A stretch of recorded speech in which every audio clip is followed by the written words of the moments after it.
name is Rodolfo Rosales Jr., State Director for Texas LULAC. For me, it's the history, understanding that there were those before me that opened the doors so that I could be a student at the University of Wisconsin, so that I can be able to go into a restaurant and not worry about it being segregated, that I can drink out of water fountains that aren't segregated, that I have the right to vote.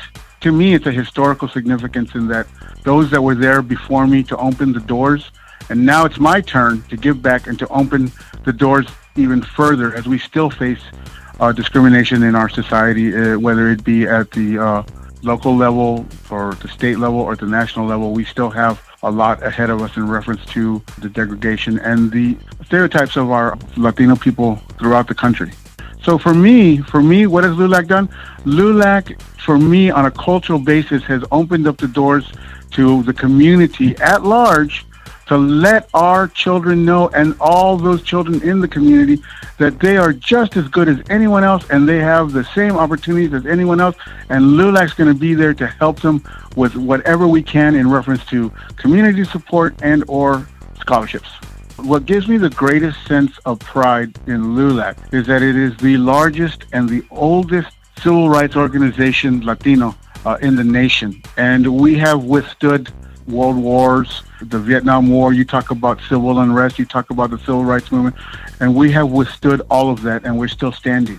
And what makes it so beautiful in reference to the League of United Latin American Citizens was that you had these people who said, I'm not going to sit in the back of the bus. I'm not going to, be forced to go to a segregated restaurant. I am just as good. I am just as part of this country as anyone else.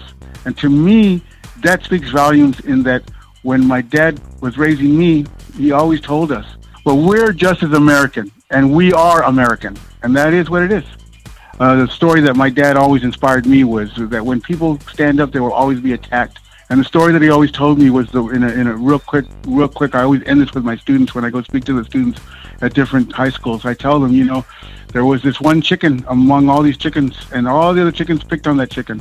And they kept picking on that chicken. And the chicken was like, why is everyone picking on me, the ugly chicken? Well, that chicken decided to spread its wings one day. And that chicken flew away because it turns out he was an eagle among chickens. And I love that story to this day.